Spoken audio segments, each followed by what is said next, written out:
అండి అందరికీ నమస్కారం. సో ఈరోజు మన స్టోరీ వచ్చేసి mister arrogant villain part number 4. So late చేయకుండా స్టోరీలోకి వెళ్ళిపోదాం. పోలీస్ కమిషనర్ కార్యాలయం, కమిషనర్ గారి రూమ్. అక్కడ కొంతమంది పోలీస్ ఆఫీసర్స్ కమిషనర్ గారి కోసం వెయిట్ చేస్తున్నారు. కమిషనర్ గారు రాగానే అందరూ లేచి విష్ చేశారు. Good morning all of you అని అక్కడ కూర్చున్న ఒక ఆఫీసర్ని చూసి మీ ఫ్రెండ్ ఏడి అనగానే అతను సమాధానం చెప్పే లోపే మే ఐ కమిన్ సార్ అని వినబడి చూసేసరికి ఒక యంగ్ అండ్ హ్యాండ్సమ్ ఆఫీసర్ ఉంటాడు. ఎస్ కమేన్ అనగానే అతను లోపలికి వచ్చి ఒక ఫైల్ ఆయన ముందు పెడతాడు. ఆయన ఆ ఫైల్ చదివి mister Madhu good information.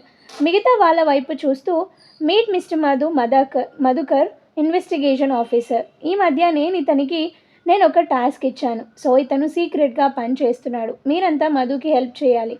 Madhu, ఇక మీరంతా కలిసి పని చేయండి. అసలు కేస్ డీటెయిల్స్ అందరికీ చెప్పు అనగానే ఓకే సార్ అంటూ చెప్పడం మొదలుపెట్టాడు. గత కొంతకాలంగా మన సిటీలో దొంగ నోట్లు మత్తుమందు రవాణా ఎక్కువైంది. కమిషనర్ గారు నాకు అప్పగించి 3 నెలలే అయింది. అప్పటి నుంచి నేను నా ఫ్రెండ్స్ అసలు మన సిటీలో ఎంతమంది ఇలాంటివి చేస్తున్నారు అని ఇన్వెస్టిగేషన్ మొదలు పెట్టామంటూ కేస్ గురించి అతను 15 నిమిషాలు వివరించాడు. అతను చెప్తుంటే అందరూ అతను చెప్పే విధానం చూసి ఇంప్రెస్ అయ్యారు. చివరిగా ఈ మధ్య కొంతమంది మీద అనుమానం వచ్చింది. మీరంతా హెల్ప్ చేస్తే వాళ్ళందరిలో ఎవరు అసలు వాళ్ళని పట్టుకుంటాము. నాకు ఈ కేసులో హెల్ప్ చేసేది నా బెస్ట్ ఫ్రెండ్ అని తన ఫ్రెండ్ని చూపాడు. అతను చెప్పడం అవ్వగానే కమిషనర్, సో మీరంతా ఒక టీమ్గా ఫామ్ అవ్వండి. మధు, నువ్వు అసలు వాడిని పట్టుకునేప్పుడు చాలా జాగ్రత్తగా ఉండు. సాధారణంగా ఇలాంటి కేసుల్లో దొరికేవారు ప్రాణాలకి విలువివ్వరు. నీ బలహీనతలు వాళ్ళకి తెలిసే అవకాశము ఇవ్వకు. మళ్ళీ చెప్తున్నా, బీ కేర్ఫుల్ అన్నారు. అందరూ బయటికి వెళ్ళాక ఒక ఆఫీసర్ మాత్రం వెళ్లకుండా ఆగాడు. కమిషనర్ అతనితో, ఏంటి శేఖర్, నాతో ఏమైనా పనుందా అన్నాడు. అతను, ఎక్కడి నుంచి తెచ్చారు సార్ మధుకర్ని? ఎంత బాగా అనలైజ్ చేశాడు. చాలా హ్యాండ్సమ్గా ఉన్నాడు. నాకు బాగా నచ్చాడు. మా చెల్లెలు తెలుసు కదా సార్, ఇతనికి అడుగుదామని అనగానే కమిషనర్ గారు నవ్వుతూ అతనికి పెళ్లి కుదిరింది అనగానే అతను ఓకే, మా చెల్లికి రాసి పెట్టలేదు సార్ అని వెళ్ళిపోయాడు. ఇక్కడ విశిష్ట వెళ్ళగానే ఫ్రెండ్స్ ముగ్గురు కిందికి వచ్చారు. అనుకున్న ప్లాన్ ప్రకారం ఒక ప్లేస్కి వెళ్ళారు. అదే నివాస్ కోర్స్ నేర్చుకునే కంప్యూటర్ ఇన్స్టిట్యూట్. అక్కడికి వెళ్ళి స్రవంతి ఒక అతన్ని, ఇక్కడ మురళి ఎవరండి అని అడిగింది. వెయిట్, పిలుస్తాను అని లోపలికి వెళ్ళాడు. ఒక 5 మినిట్స్ తర్వాత వచ్చి మురళి వచ్చాడు. ఎస్, నేనే మురళి అని వాళ్ళ వైపు చూశాడు. హాయ్ మురళి గారు, మేం విశిష్ట ఫ్రెండ్స్ అని స్రవంతి అనగానే తెలుసు స్రవంతి, రేణుక, వింధ్య అన్నాడు మురళి. వాళ్ళు ఆశ్చర్యంగా చూశారు. స్రవంతి మీకెలా తెలుసు అని అడిగింది. రేణు వెటకారంగా, ఎందుకు తెలీదు, ఇతను విశిష్టాన్ని ఫాలో అవుతాడు, సో మన పేర్లు తెలియడం విషయం కాదు అని మురళి కూల్గా, అవునా అనగానే రేణు ఏదో చెప్పేలోపు స్రవంతి తనని ఆపి మురళి వైపు చూసి, చూడండి, బీ సీరియస్, మాకు మీ హెల్ప్ కావాలి. నేనా, మీకా అంటాడు మురళి. వింధ్య, మీరే మాకే అంటుంది. మురళి, సరే చెప్పండి అంటాడు. నివాస్ ఉంటే పిలవండి అంటుంది స్రవంతి. తనెందుకు అని మురళి అనగానే హెల్ప్ కావాల్సింది విశిష్టాకి కాబట్టి అనగానే మురళి కొంచెం ఆత్రంగా, విశిష్టాక ఏమైంది అన్నాడు. స్రవంతి చుట్టూ చూస్తూ ఇక్కడ కాదు అంటూ దూరంగా కనిపిస్తున్న పార్కు చూపించి, అదిగో అక్కడికి వెళ్దాం రండి అన్నది. మీరు పదండి, నేను వస్తా అన్నాడు. రేణుక వాళ్ళు ముందు వెళ్ళారు. మురళి లోపలికి వెళ్ళి తన ఫ్రెండ్తో, ఒరేయ్ మీ మరదళ్ళు వచ్చారు, విశిష్టాకి ఏదో హెల్ప్ కావాలట అనగానే అతను కంగారుగా, విషిక ఏమైంది? ఏమోరా, ఏదో ప్రాబ్లం ఉన్నట్టుంది, పార్క్లో ఉన్నారు, వెళ్ళినా అని మురళి అనగానే వాళ్ళ ఫ్రెండ్ విశిష్ట కూడా వచ్చిందా అని అడిగాడు ఆత్రంగా. లేదు అన్నాడు మురళి. అయితే నేను వస్తా అన్నాడు అతను. సరే పద అని ఇద్దరు పార్కుకి వెళ్ళారు. 10 నిమిషాల తర్వాత మురళి ఫ్రెండ్తో అక్కడికి రావడం చూస్తూ, రేణు, మురళితో వస్తున్న అతను విశిష్ట వాళ్ళ అన్నయ్య అని అడిగింది వింధ్య. రేణు కాదు అనగానే మురళి వాళ్ళ దగ్గరకు వచ్చి, చెప్పండి అంటాడు. స్రవంతి మురళితో వచ్చిన అతన్ని చూస్తూ, ఏంటి చెప్పేది, ఇతనెవరు మధ్యలో అనగానే, పానకంలో పుడక అన్నది రేణు. దానికి అతను నవ్వుతూ, నేనెవరో మీకెందుకు, అవును హెల్ప్ కావాల్సింది విశిష్టాకైతే మీరొచ్చారే, ఏ ఆమె రాదా, మీరు ఆమె పంపితే వచ్చారా అన్నాడు. వింధ్య అతన్నే చూస్తూ, ఏమున్నాడే హ్యాండ్సమ్గా అనుకుంది.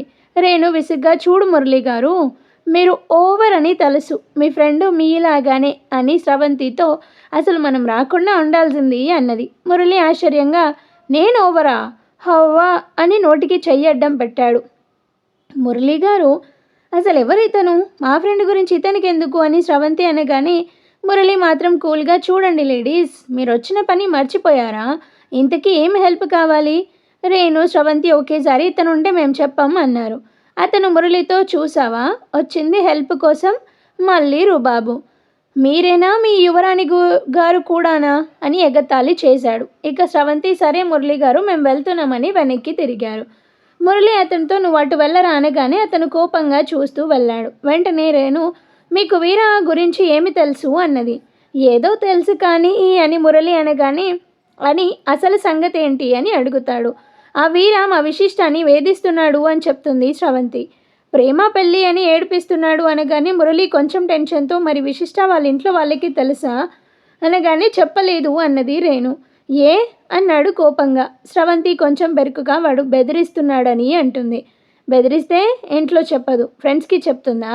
మీరేమైనా దిగి వచ్చారా? ముందు వాళ్ళ ఇంట్లో చెప్పమనండి అని కఠినంగా మాట్లాడాడు. స్రవంతి వాళ్ళకి ఏం మాట్లాడాలో అర్థం కాలేదు. అప్పటికే చీకటి పడింది. ఇంట్లో కంగారు పడతారని బయలుదేరారు.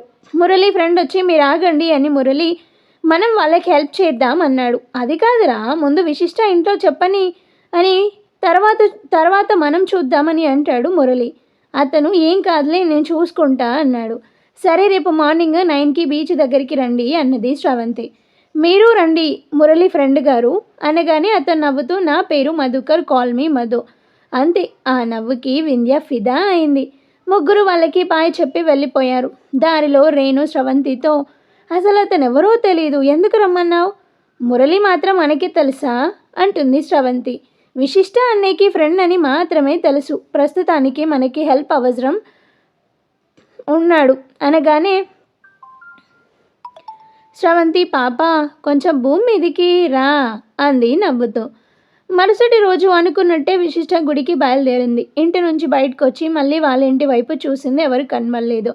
గుడికి వెళ్ళి వెయిట్ చేసింది. ఎంతసేపటికి మల్లీశ్వరి రాలేదు. ఇదేంటి, మల్లీశ్వరి అక్క రాలేదు, ఖచ్చితంగా రావాలే అనుకుంటూ కొంచెం సేపు అయ్యాక ఫోన్ చేస్తే సరే అనుకుంటూ బయటకు వచ్చింది. అక్కడ నివాస్ ఉండడం చూసి, అన్నయ్య నువ్వేంటి ఇక్కడ అన్నది. విషి నాతో రా అన్నాడు. ఎక్కడికి? చెప్తా పదా అంటూ తీసుకెళ్లాడు. బండిని బీచ్ దగ్గర ఆపాడు. విశిష్ట ఆశ్చర్యంగా చూస్తూ, ఇదేంట్రా ఇక్కడికి తెచ్చావు అనగానే నివాజ్ ఏం మాట్లాడలేదు. నిన్నే అన్నా అడిగేది, చెప్పు అని అరిచేసరికి నివాజ్ అటు చూడు అన్నాడు. తన ఫ్రెండ్స్ మురళితో కలిసి వస్తున్నారు. విశిష్ట ఆశ్చర్యంగా, వీళ్ళేంటి అనుకుంది. స్రవంతి వస్తూనే, ఏంటి అంత ఆశ్చర్యం అని అడిగింది. విశిష్ట మురళిని చూడగానే, ఇతనెందుకు వచ్చాడో అనేసరికి నివాస్, నీ వల్లే అంటాడు. నా వల్ల? నేనేం చేశా? అసలు ఎవడి వీరా, నిన్ను ఏడిపిస్తుంటే నువ్వెందుకు చెప్పలేదు మాకు? నిన్నే అడిగేది అని గద్దించాడు నివాస్. చెప్తే నిన్ను నాన్నని కనపడనీయనని బెదిరించాడు అనగానే నివాస్ నవ్వుతూ మురళితో, మధు ఎక్కడా అని అడిగాడు. అడిగో అనగానే బండి మీద నుంచి స్టైల్గా దిగాడు మధు. అందరూ తననే చూస్తున్నారు. అతను మాత్రం విశిష్టాన్ని చూస్తూ వచ్చి పక్కన నిలబడ్డాడు. అన్నయ్య, అసలు ఏం జరుగుతుంది, కాస్త చెప్తావా? అసలు ఇతనెవరు? మధ్యలో మా ఫ్రెండ్స్ ఎందుకు వచ్చారు? నాకేం అర్థం కాలేదు అని అడిగింది. మధు విశిష్టాన్ని చూస్తూ, విశిష్ట నేను చెప్పనా అని అడిగాడు. అది కూడా చిన్నగా, ఎంతో స్వీట్గా. విశిష్ట అతన్ని తేరిపారా చూసి, ఇతన్ని ఎక్కడో చూసానే అనుకుంది. అతని కళ్ళు మాత్రం చిలిపిగా చూస్తున్నాయి. విశిష్ట అతని చూపుల నుంచి తప్పించుకోలేక, అసలు మీకేం తెలుసు అని చెప్తారు అన్నది. మురళి, విశిష్ట ఇంకా మ్యాటర్కి వస్తాం. నేను మధు నివాస్ ఫ్రెండ్స్. నిన్న మీ ఫ్రెండ్స్ వచ్చి వీరా నిన్ను ఎలా వేధిస్తున్నాడో చెప్పారు. మీరు ఇంట్లో చెప్పకుండా ఇంత దూరం తెచ్చారు. ఎల్లుండి ఆ వీరా మీ కాలేజ్కి వచ్చి నిన్నెక్కడికో తీసుకెళ్తా అన్నాడట అనగానే అక్కడి నుంచి మధు అందుకొని, అందుకే మీకు హెల్ప్ చేద్దామని వచ్చాము. మీరు కొంచెం సహకరిస్తే వాన్ని పోలీసులకి పట్టిద్దాం, ఏమంటారు అని ఆపాడు. విశిష్ట ఏం మాట్లాడలేదు. స్రవంతి దగ్గరకు వచ్చి విశిష్ట మీద చేయి వేసి, చూడు విషి, నువ్వు మమ్మల్ని కలగజేసుకోవద్దన్నావు. మాలో ఎవరికైనా ఇలాంటి పరిస్థితి వస్తే ఊరుకుంటావా? లేదుగా. అందుకే మీ అన్నయ్య మురళి గారు ఒకే ఇన్స్టిట్యూట్ అన్నావు. అంతే. నీవు నిన్న వెళ్ళగానే మేం వీళ్ళని కలిసాం. ఇక నేను పొద్దున ఊరు నుంచి రాగానే మురళి కలిశాడు. ముందు నీ మీద కోపం వచ్చింది, నాకు కూడా చెప్పలేదని.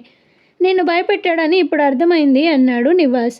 అంతా విని విశిష్టకి ధైర్యం వచ్చింది. సరే చెప్పండి, ఏం చేద్దాం అన్నది. మురళి ప్లాన్ చెప్పాడు. అంతే. విశిష్టకి ధైర్యం అంతా ఆవిరైపోయింది.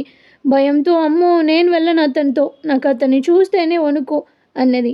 నివాస్ విశిష్టాన్ని దగ్గరికి తీసుకొని మధు వైపు చూస్తూ విషి ఇంకా నువ్వు దేనికి భయపడక్కర్లేదు, మేం చూసుకుంటాము, ఒప్పుకో అన్నాడు. విశిష్ట భయంగా సరేనన్నది. మధు సైగ చేయటంతో రేణు వింధ్య అసలు బీచ్కి వచ్చి ఎంజాయ్ చేయకుండా ఏంటి, పదండి అని విశిష్ట చేయి పట్టుకొని పరిగెత్తారు. అందరూ కలిసి సముద్రంలో ఆడుతున్నారు. అలా రాగానే వెనక్కి వెళ్ళటం, మళ్ళీ ముందుకు వెళ్ళటం. చాలా రోజుల తర్వాత విశిష్ట ఆనందంగా ఉంది. మధ్యలో అల తాకిడికి పడబోతే మధు పట్టుకున్నాడు. విశిష్ట థ్యాంక్స్ అంటూ నవ్వింది. మధు కూడా నవ్వుతూ కన్ను కొట్టాడు.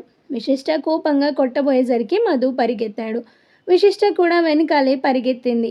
మధు కావాలని నివాస్ వాళ్ళకి చాలా దూరం వెళ్ళాడు. విశిష్ట ఇంకా పరిగెత్తలేక అలసట వచ్చి ఇసుకలో కూర్చుంది. మధు వచ్చి తన పక్కనే కూర్చొని విశిష్ట అని పిలిచాడు. అన్నది. నన్నెప్పుడైనా చూసారా? మిమ్మల్ని ఎక్కడో చూసా కానీ గుర్తుకు రావడం లేదు అంది విశిష్ట. అవును, ఇందాక కన్ను కొట్టారేంటి అన్నది కోపంగా. ఓ అదా, ఏదో సరదాకి అంటూ విశిష్టకి ఇంకా దగ్గరకొచ్చి ఐ లవ్ యూ విషి అన్నాడు క్యూట్గా. అంతే, విశిష్టకి కోపం పెరిగి ఏంటండి, ఆ వీరా ప్రేమిస్తూ నన్ను భయపెడుతున్నాడనే కదా మీరు హెల్ప్ చేస్తా అన్నారు, ఇప్పుడు మీరు కూడా అదే తప్పు చేస్తున్నారే, అసలు నన్ను చూసిందే ఇప్పుడు అప్పుడే లవ్ యూ అంటున్నారే, అసలు మిమ్మల్ని కాదు మా అన్నయ్యని అనాలి అంటూ లేచింది.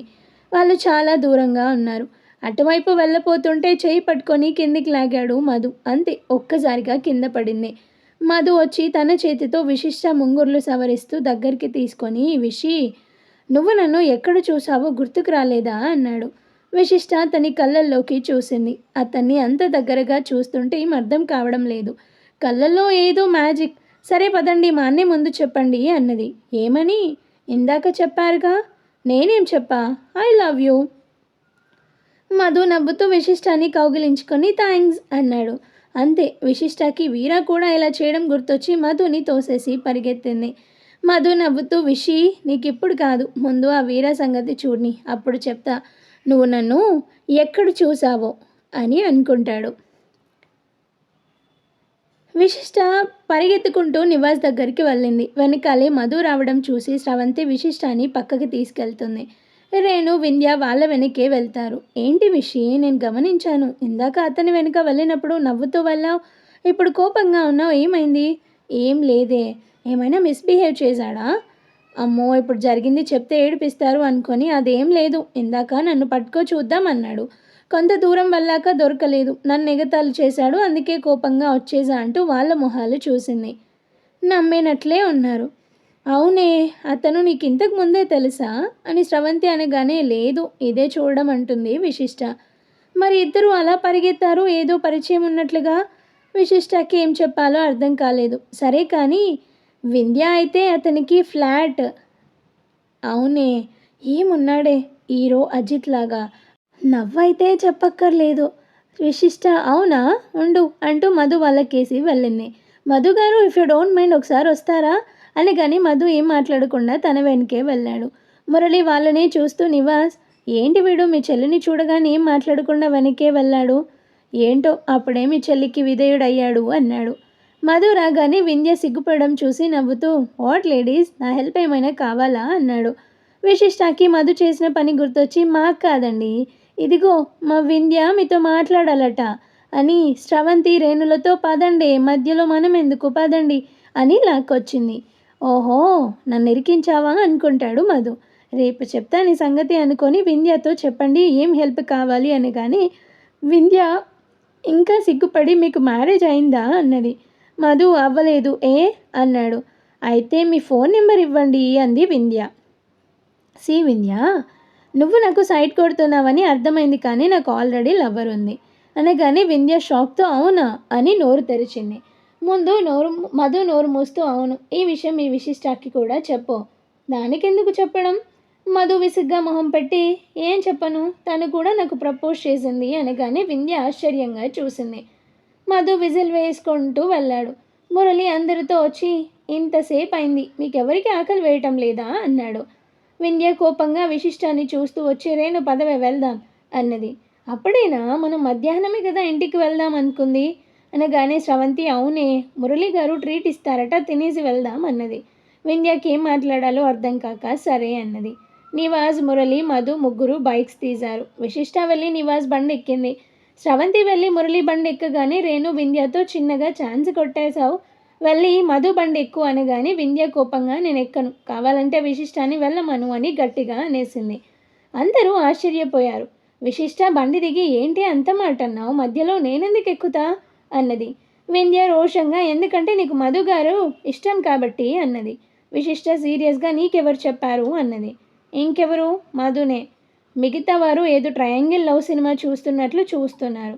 విశిష్ట మధు దగ్గరికి వెళ్ళి ఏమనుకుంటున్నారా గురించి, అసలే ఆ వీరాన్ని ఎలా తప్పించుకోవాలని నేను కంగారు పడుతున్నా. మీకు తెలుసా, నేను సరిగ్గా అన్నం తిని నిద్రపోయి ఎన్ని రోజులైందో. కాలేజ్కి వెళ్ళాలంటే భయం, ఇంట్లో నుంచి బయటికి రావాలన్నా భయమే, ఎక్కడ అతను కనబడతాడేమో అని. ఇప్పుడు మా అన్నయ్య ఉన్నాడని ధైర్యంగా బయటకు వచ్చాను అని వింధ్య దగ్గరికి వెళ్ళి నేను కాదు ఇష్టమని చెప్పింది. ఇతనే నాకు ఐ లవ్ యూ చెప్పాడు అనగానే ఫ్రెండ్స్ ముగ్గురు షాక్ అయి మధు వైపు చూశారు. మధు మాత్రం విశిష్ట వైపే చూస్తున్నాడు. విద్య కొంచెం తగ్గి మరిందాక మేము అడిగితే అదేం లేదన్నావు, ఇప్పుడు ఇలా చెప్తున్నావు, నేను ఏది నమ్మాలి అన్నది. విశిష్ట మధుని చూస్తూ మీరే చెప్పండి అన్నది. నివాస్ వచ్చి అసలు నేను చెప్తా జరిగింది అనగానే మధు తల అడ్డంగా ఊపి సైగ చేశాడు. విశిష్ట వెంటనే హలో, ఏంటి మీ సైగలు, సమాధానం చెప్పు మిస్టర్ అన్నది. మధు వాళ్ళందరితో నాకు విశిష్ట ఇదివరకే తెలుసు, నివాస్ కోసం వచ్చినప్పుడు తనని చూశాను, ఫస్ట్ టైం చూసినప్పుడే నచ్చింది, నివాస్కి చెప్పా ఓకే అన్నాడు, అందుకే విశిష్టకి ప్రపోజ్ చేశా అంటూ. వింధ్య ఐఎమ్ సారీ, ఇందులో విశిష్ట తప్పేం లేదు, నేనేదో సరదాకి తనని ఆట పట్టిద్దామని అలా చెప్పా, ఇంత సీరియస్ అవుతుంది అనుకోలేదు అన్నాడు. నివాస్ మురళి మీరు వెళ్ళండి లంచ్కి, నేను వెళ్ళిపోతున్నా అని విశిష్ట దగ్గరకు వచ్చి సారీ విశిష్ట, నేను ఇంకా నిన్ను డిస్టర్బ్ చేయను కానీ వీర నుంచి నిన్ను కాపాడుతా, ఎల్లుండి అనుకున్నట్లు మాకు సహకరించు అన్నాడు. రేణు వింధ్యతో అంతా నీ వల్లే, అతనేదో జోక్ చేస్తే నువ్వు ఎట్లా నమ్మావే విశిష్ట గురించి అని అంటుంది. మురళి ఓకే గాయ్స్ కూల్, మనం ఇక్కడికి విశిష్టకి హెల్ప్ చేయాలని డిస్కస్ చేయడానికి వచ్చాం, గొడవలు పడడానికి కాదు అని. సరే పదండి లంచ్కి వెళ్దాం అన్నాడు.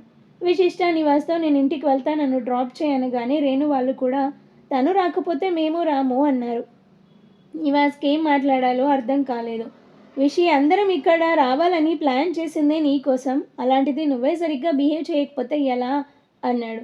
మధు విశిష్టాన్ని ప్రేమగా చూస్తూ అనవసరంగా నా వల్లే నా విషి బాధపడుతుంది అనుకొని సరే నివాస్ మీరు మూవ్ అవ్వండి నేను వెళ్తాను అని బండి స్టార్ట్ చేశాడు. స్రవంతి విశిష్ట దగ్గరకు వచ్చి పోనీ లేవే ఈసారికి కానీ ఏదోని మార్చాలని అందరం ఇలా ప్లాన్ వేశాము, జోక్ అనుకున్నది కాస్త సీరియస్ అయింది, పద రెస్టారెంట్కి వెళ్దాం. కానీ విశిష్టకి చాలా బాధగా ఉంది, అసలు ఏం జరుగుతుందో అర్థం కాలేదు, తప్పు చేసింది ఆ మధు అయితే నాకు నచ్చ చెప్తారేంటి, అయినా ఈ నివాస్ మధుని తిట్టడం లేదు అనుకున్నది. వారం రోజుల పాటు సరిగ్గా తిండి నిద్ర లేకపోవడంతో కళ్ళు తిరుగుతున్నట్టు అనిపించి కింద పడిపోయింది.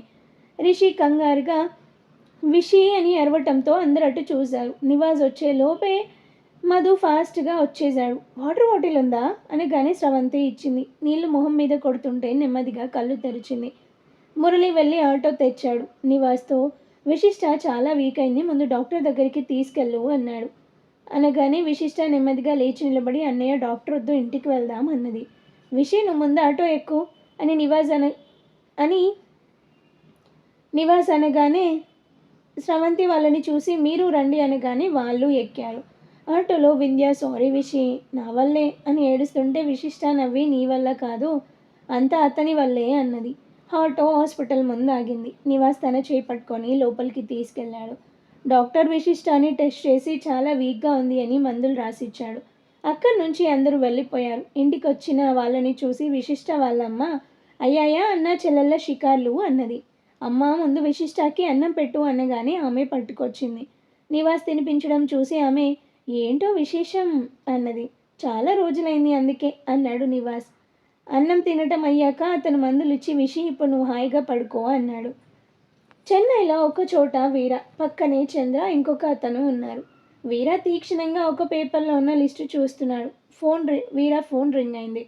లిఫ్ట్ చేసి చెప్పరా, అవునా మరి నువ్వు వెళ్ళలేదా, సరే కానీ అక్కడే ఉండు అంటూ ఫోన్ పెట్టేశాడు. పక్కనే ఉన్న అతనితో ఏంటిది, ఇది నిన్న అయింది కదా మీ పనుల్లో ఒకటి, మళ్ళీ ఇంత లిస్టా అన్నాడు. దానికతను అదేంటి వీరా ఏంటి కొత్తగా ఇంత అని అడుగుతున్నావు, నీవేగా జైలుకి వెళ్ళకముందు 1-2 అయితే నేను చెయ్యను, కనీసం 7-8 డీలింగ్స్ ఉండాలన్నావు.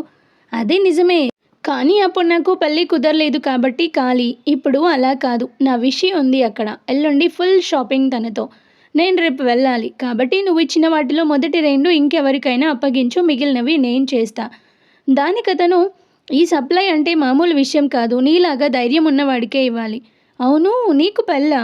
ఎవరది అనగానే చంద్రకి గుళ్ళో సీన్ గుర్తొచ్చింది. వీడు చచ్చాడివాళ అనుకొని వీరా వైపు చూశాడు. అప్పుడే చెయ్యెత్తి కొట్టబోయాడు. అతను భయంతో సారీ వీరా, ఏదో పొరపాటునొచ్చింది అన్నాడు. వీరా వేలు చూపుతూ జాగ్రత్త అన్నాడు. అతను సరే నేను వెళ్తున్నా, నీవు మాత్రం చెయ్యగలవు ఈ డీలింగ్స్, చూసుకో, రేపొద్దున్నే వస్తా అని వెళ్తూ చంద్రాని బయటికి రమ్మని సైగ చేశాడు.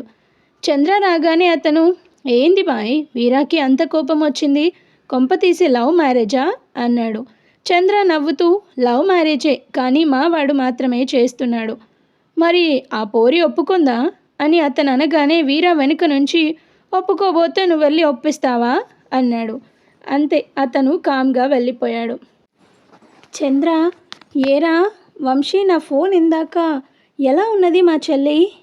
మల్లీశ్వరికి నేను ఇచ్చిన వార్నింగు బాగానే పనిచేసింది. గుడికి వెళ్లకుండా వాళ్ళ అత్తగారింటికి వెళ్ళింది. విశిష్ట ఎదురు చూస్తుంటే వాళ్ళన్నే వచ్చి తీసుకెళ్ళాడంట. ఎక్కడికి? వీడు తీసుకెళ్ళింది వాళ్ళ అన్నయ్య కదా అని ఫాలో అవ్వలేదు. సరే మరి రేపు సంగతి ఏంటి అని చంద్ర అనగానే, బయలుదేరదామా అనగానే వీరా, తప్పకుండా, ఇప్పటికే విశిష్ట కనబడక విసుగ్గా ఉంది, ఇక నేను ఉండలేను అంటాడు. ఎల్లుండి తనంతటా తానొచ్చిందా? సరే, లేకపోతే కిడ్నాప్ చేసి పెళ్లి చేసుకుంటా అన్నాడు. చంద్ర ఆశ్చర్యంగా చూస్తూ, కిడ్నాపా అన్నాడు. వీరా విసుగ్గా మొహం పెట్టి, తప్పేంటి, తను నాది, ఎప్పటికీ నాతోనే ఉంటుంది అన్నాడు. ఇక్కడ విశిష్టకి మెలకు వచ్చింది. టైం చూస్తే రాత్రి 8 గంటలు. అమ్మో, ఇంతసేపు పడుకున్నానా అని లేచి వచ్చింది. అమ్మ, నాన్న, అన్నయ్య ఏదో సీరియస్గా మాట్లాడుకోవడం చూసి వచ్చి నివాస్ పక్కన కూర్చుంది. వాళ్ళమ్మ నాన్న తనని సీరియస్గా చూడడంతో నివాస్ వైపు చూసింది. వాళ్ళమ్మ, ఏంటి విషి, ఇంత జరిగినా మాకు చెప్పలేదు అని గట్టిగానే అడిగింది. నాన్న మాత్రం ముభావంగా ఉన్నారు. నివాస్, చూడమ్మా, తను ఇప్పటికే చాలా భయపడింది, ఇంకా ఏమనకు అనగానే వాళ్ళ నాన్న, అసలు ఎవడ్రావాడు, వెళ్దాం పదా, ఎదురులేగా అన్నాడు కోపంగా. విశిష్ట కంగారుగా నివాస్ వైపు చూసింది. నివాస్ విశిష్టతో, విషి వెళ్ళి వంట చెయ్యి అని నేనున్నాగా అని సైగ చేశాడు. విశిష్ట అమ్మయ్య అనుకొని లోపలికి వెళ్ళింది. నివాస్ వాళ్ళ నాన్నకేదో చెప్పాడు. అంతా విని ఆయన, పోనీ ఇల్లు మారదాం అన్నాడు. మనం ఎక్కడికి వెళ్ళినా వాడికి తెలుస్తుంది అన్నాడు నివాస్. అంతా వింటున్న వాళ్ళమ్మ, ఏమండి, పోనీ విశిష్టాని మా అమ్మ వాళ్ళ ఊరికి పంపిస్తే? ఆయన అసహనంగా, ఎన్ని రోజులు అని విసుక్కున్నాడు. మధు అంతా చూసుకుంటా అన్నాడు నాన్న అని నివాస్ అనగానే ఆయన కొంచెం తగ్గి, రేపు మధుని నన్ను కలవమను అనగానే, సరే నాన్న అన్నాడు నివాస్. మరుసటి రోజు విశిష్ట లేచి కాలేజ్కి రెడీ అవుతుంది. వాళ్ళమ్మ వచ్చి, విషి తలకి నూనె రాసుకొని వెళ్ళు, రోజు పూలు పెట్టుకెళ్ళకు, ఇంకా మరి కొత్త డ్రెస్సులు కాకుండా మామూలువి వేసుకెళ్ళు, కాస్త షోకులు తగ్గించు అన్నది. ఇవన్నీ ఎందుకు చెప్తున్నావమ్మా అంటుంటే, నువ్వు ఆగు నివాస్ అని విశిష్టతో, ఇంకా రోజు అన్నే దించుతాడు, తీసుకొస్తాడు, ఒక్కదాన్ని ఎక్కడికి వెళ్ళకు, మీ ఫ్రెండ్స్తో కూడా. విశిష్ట అంతా విని సరే అమ్మా అని ఆమె చెప్పినట్లు తయారైంది. ఎంత నార్మల్గా రెడీ అయినా అందంగానే ఉన్నది. నివాస్ కాలేజ్ దగ్గర డ్రాప్ చేశాడు. ముందు విశిష్టాన్ని చూసిన తన ఫ్రెండ్స్ కొంత ఆశ్చర్యపోయారు. విశిష్ట అసలు విషయం చెప్పడంతో స్రవంతి, ఆంటీకి ఇంకా అర్థం కాలేదు, అందగత్తలకి అలంకరణలు అవసరం లేదు అనగానే రేణు కూడా నవ్వుతూ అవునవును అన్నది. వింధ్య చిన్నగా నవ్వి విశిష్ట దగ్గరకు వచ్చి, సారీ విషి, నిన్ను బాధ పెట్టాను అన్నది. విశిష్ట, నువ్వు అది ఇంకా మర్చిపోలేదా? నాకైతే రేపు ఆ వీర వస్తే ఎలా అనే టెన్షన్ తప్ప ఏ బాధ లేదు అన్నది. విషి, నువ్వు ఇంత మంచిదానివి కాబట్టే అందరూ ఇష్టపడతారు నిన్ను అని వింధ్య అనగానే విశిష్టకి మధు, వీర ఇద్దరు గుర్తొచ్చారు. ఏమి ఇష్టపడమో ఏంటో అనుకుంటూ వెళ్ళింది. సాయంత్రం నివాస్ రాగానే విశిష్ట వెళ్తూ వాళ్ళ ముగ్గురికి బాయ్ చెప్పి, రేపు ఇలా చెప్తానో లేదో అన్నది. రేణు విశిష్ట తల మీద మొట్టికాయ వేస్తూ, ఓయ్, మేము నిన్ను వీరాగాడి నుంచి ఎలాగైనా కాపాడుతాం, నువ్వు టెన్షన్ పడక హాయిగా తిని పడుకో అన్నది. స్రవంతి, వింధ్య కూడా జాగ్రత్తలు చెప్పగానే నివాస్ వాళ్ళతో, రేపు బాగా తినిరండి, అసలు ఎంత టైం పడుతుందో అని బండి స్టార్ట్ చేశాడు. బండి కొంత దూరం వెళ్ళాక తమ ఇంటికి కాకుండా వేరే వైపు వెళ్ళడంతో విశిష్ట, అదేంటి మన ఇంటికి కాదా, ఎక్కడికి అన్నది. శ్రీను మామయ్య ఇంటికి. అమ్మా నాన్న అటే వస్తారు అని అక్కడికి తీసుకెళ్లాడు నివాస్. గేట్ తీసుకొని లోపలికి వెళ్తుంటే వాళ్ళు పెంచుకునే కుక్క పిల్ల అరుచుకుంటూ విశిష్ట మీదికి వచ్చింది. అంతే, విశిష్ట గబగబా రోడ్డు మీదికి వెళ్ళింది. నివాస్ నవ్వుతూ, "ఓ నీకు భయం కదా" అని సిల్కీ ఇటురా అనగానే అది విశిష్ట అని చూస్తూ అరుస్తూనే ఉంది. నివాస్ వచ్చి దాన్ని తాడుతో కిటికీ దగ్గర కట్టాడు. విశిష్ట, "అదేంటిరా, శ్రీను మామయ్య వాళ్ళకి కుక్క లేదుగా" అంటూ భయంగా ఇంట్లో అడుగుపెట్టింది. ఇల్లు చూస్తూ, "మామయ్య వాళ్ళు ఏరి" అనగానే, "లేరు, ఊరెళ్ళారు, ఇంకో వారం వరకు రారు." "మరి తాళం వేయలేదే, ఇంట్లో ఎవరు ఉన్నారు?" నివాస్కి ఏం చెప్పాలో అర్థం కాలేదు. "ఆ రూమ్లో కూర్చో, నేను అమ్మని తీసుకొస్తా" అన్నాడు. "ఎవరూ లేరు." "మరి నేనెందుకు ఆ రూమ్కి" అనుకుంటూ వెళ్ళింది. అక్కడ మధు ఏవో పేపర్స్ చూస్తూ, "వచ్చావా, నీకోసమే వెయిటింగ్" అన్నాడు. అంతే, విశిష్ట ఇల్లు అదిరేలా నివాస్ అని గట్టిగా అరిచింది. దెబ్బకి మధు నివాసే కాదు ఆ సిల్కి కూడా బెదిరింది. నివాస్ కోపంగా, "ఏ విషి, ఎందుకు అలా అరిచావు" అన్నాడు. విశిష్ట కూడా అంతే కోపంగా, "ఇతనుంటే నేనుండను, అయినా నన్ను డిస్టర్బ్ చెయ్యను అన్నాడు, ఇక్కడెందుకున్నాడు" అన్నది. "హలో మేడం గారు, నేనేమీ నీకోసం రాలేదు, మీ అన్నయ్య నాన్న రమ్మంటేనే వచ్చా" అన్నాడు. "చూడు విషి, నేను వెళ్ళి అమ్మని తెస్తా, అప్పటి వరకు నువ్వు మధు దగ్గరే ఉండాలి, తప్పదు" అని ఫాస్ట్గా వెళ్ళిపోయాడు. విశిష్టాను విశిష్ట, నువ్వు తీసుకెళ్ళకపోతే నాకు ఇల్లు తెలీదా" అనుకుంటూ బయటకు వచ్చింది. గుమ్మం దగ్గర నిలబడి ఉన్న తననే చూస్తున్న సిల్కీని చూసి వెనక్కి మధు ఉన్న రూమ్ వైపు పరిగెత్తింది. మధు అదేమీ పట్టనట్లు వర్క్ చేసుకుంటున్నాడు. విశిష్ట మధు దగ్గరకు వచ్చి, "ఇదంతా మీ ప్లానేనా" అన్నది. మధు వర్క్ ఆపి, "నా ప్లానా ఏంటి" అన్నాడు.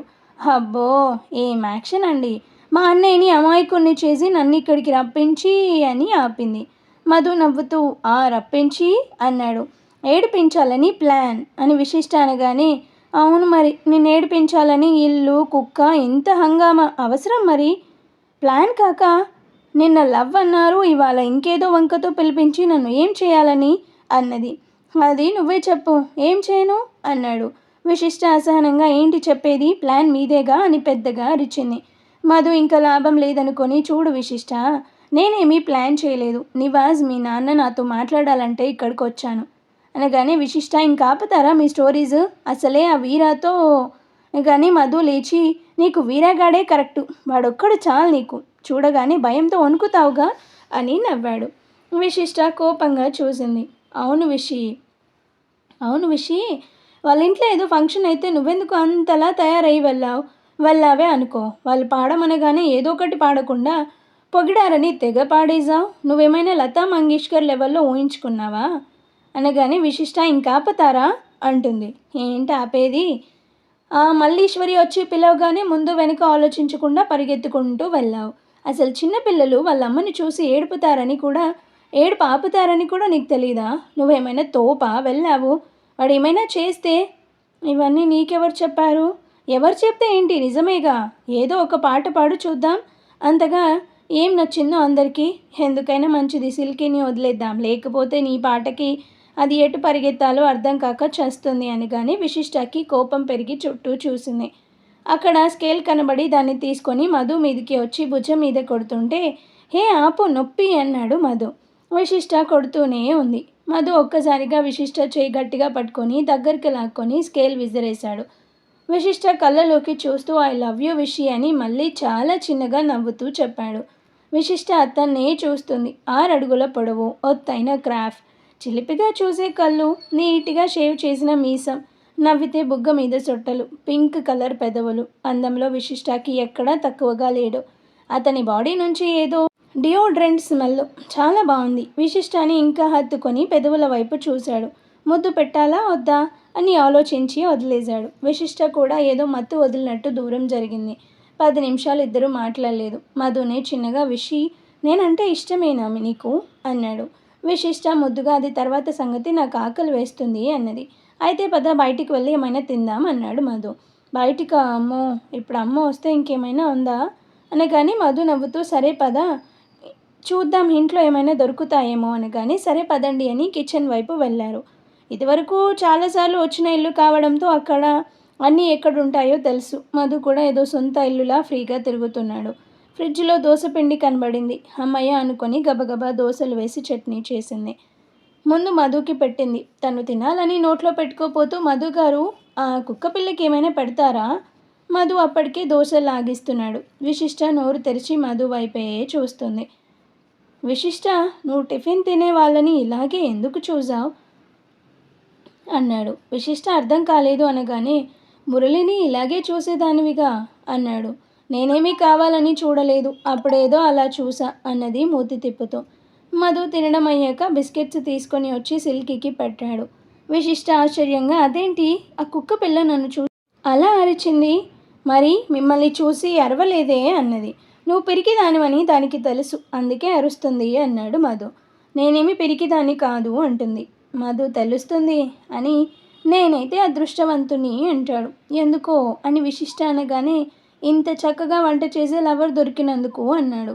ప్లీజ్ మధు, ఇంకా చాలు, మనం కలిసింది నిన్న, అప్పుడే ప్రేమేంటి అన్నది.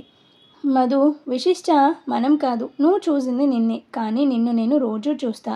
ఎలా అన్నది విశిష్ట ఉత్సాహంగా. చెప్తా కానీ నాకేంటి అంటాడు మధు. రాత్రికి వంట చేసి పెడతా అంటుంది. అబ్బా, ఎప్పుడు తిండి గోలేనా, నాకు కావాల్సింది వేరే అంటాడు. వేరే అంటే అని అనుమానంగా చూస్తూ, నువ్వు అనుకునేదే అంటాడు మధు. నేనేం అనుకోలేదే అంటుంది. సరే వదిలే, నాకు చాలా పని ఉంది. నన్ను ఇలా వదిలేసి మీరు వర్క్ ఎలా చేస్తారు? అయితే నన్ను కేవలం 2 ప్రశ్నలే అడగాలి, అంతకన్నా అడిగావా చెప్పను అంటాడు మధు. విశిష్ట బాగా ఆలోచించి, సరే, మీరు మీరు రోజు నన్ను ఎక్కడ చూశారు అన్నది. రోడ్డు మీద. ఇది కాదు ఆన్సర్, సెకండ్ ప్రశ్న అన్నాడు. మీకు ఈ ఇల్లు తెలుసా? తెలుసు. ఎలా తెలుసు? హలో, 2 ప్రశ్నలు అయినాయి. చీ, ప్రశ్నలు అడగడం కూడా రాదు అనుకుంది విశిష్ట. విశిష్ట, నీకు మీ ఇంట్లో వాళ్ళ మీద నమ్మకం ఉంది కదా? నన్ను అలాగే నమ్ము. రేపు ఆ వీరాన్ని పోలీసులకి పట్టించి అప్పుడు చెప్తా అన్ని ప్రశ్నలకి జవాబులు. అసలు మీరు నాకెందుకు హెల్ప్ చేస్తున్నారు? భలేదానివి. తన లవ్వర్ని ఏడిపిస్తే ఏ మగాడు ఊరుకోడు. విశిష్ట చురుగ్గా చూసింది. నేను నీ లవర్ కాకపోయినా నువ్వు నా లవ్వరే అంటాడు మధు. విశిష్ట టైం చూసి, ఈ నివాస్ వెళ్ళి అరగంట దాటిపోయింది, ఇంకా రాలేదే అనుకుంది. మధు, మీ అన్నయ్య వాళ్ళు అప్పుడే రారు అన్నాడు. విశిష్టకి ఏం తోచక లేచి, మీరు కొంచెం ఆ సిల్కీని పెట్టుకుంటే నేను ఆ చెట్లకి వాటర్ పెడతా అన్నది. మధు లేచొచ్చి విశిష్ట చేయి పట్టుకొని సిల్కీ దగ్గరికి తెచ్చాడు. విశిష్ట భయంతో, ఏం చేస్తున్నారు మీరు అని మధుని తోసి లోపలికి వెళ్ళింది. మధు వెనక్కి వచ్చి, నువ్వు ఇంత పెరికి దానివి కాబట్టి ఆ వీర నిన్ను ఆడిస్తున్నాడు అనగానే విశిష్ట డల్ అయింది. సరే విషి, నువ్వు సిల్కీని దాటుకొని వెళ్ళు, నువ్వెక్కడ కలిసామో చెప్తా అన్నాడు. విశిష్ట కొంచెం దాన్ని దగ్గరికి వెళ్ళింది. అది విశిష్టాన్ని చూసి అరవసాగింది. విశిష్ట 2 అడుగులు వెనక్కి వేసింది. ఏం చేయాలో అని అక్కడ చీపురు తీసుకుని దాని మీదికి వెళ్ళి, వెళ్ళు అవతలికి అని కొట్టబోయేసరికి అది భయపడి వెనక్కి వెళ్ళింది. విశిష్ట ఆనందంగా బయటకు వెళ్ళి తనకిష్టమైన చెట్లతో ఆడుకుంది, వాటర్ పెట్టింది. కొంచెం సేపు ఆగి లోపలికి వెళ్తూ సిల్కీని చూస్తూ జాగ్రత్త అని వేలు చూపిస్తూ వెళ్ళింది. మధు దగ్గరికి వెళ్ళి, ఇప్పుడు చెప్పండి, మనం ఇదివరకు ఎక్కడ కలిసాము అన్నది. అది పక్కన పెట్టు, కానీ నీకు సిల్కీ అంటే భయం పోయిందా అన్నాడు. విశిష్ట ఆలోచిస్తూ, మొత్తం కాదు కానీ కొంత తగ్గింది అన్నది. చూడు విషి, నువ్వు వచ్చినప్పుడు నీకు అదంటే భయం, ఇప్పుడు లేదు. వీరా అయినా అంతే, నువ్వు భయపడుతుంటే నేను ఇంకా భయపెడతాడు. నువ్వు ఎదిరించి చూడు. విశిష్ట కళ్ళ ముందు వీరా మెదిలాడు. అప్పటిదాకా ఉన్న ఆనందం ఆవిరైపోయింది. మధు విశిష్ట చేయి పట్టుకొని, మనకి ఏదైనా ఒక సమస్య వచ్చినప్పుడు దానికి ఎదురెళ్ళి పోరాడాలి, అంతేకాని పిరికిగా పారిపోకూడదు. సమస్య పరిష్కారానికి వెతకాలి. ఒక్కొక్కసారి దొరకటం లేట్ అవ్వచ్చు, కానీ పరిష్కారం లేని సమస్య లేదు. ముందు ప్రతిదానికి భయపడ్డం మానేజే, అర్థమైందా అని అడిగాడు. విశిష్టకి ధైర్యం వచ్చినట్లు తెలుస్తుంది.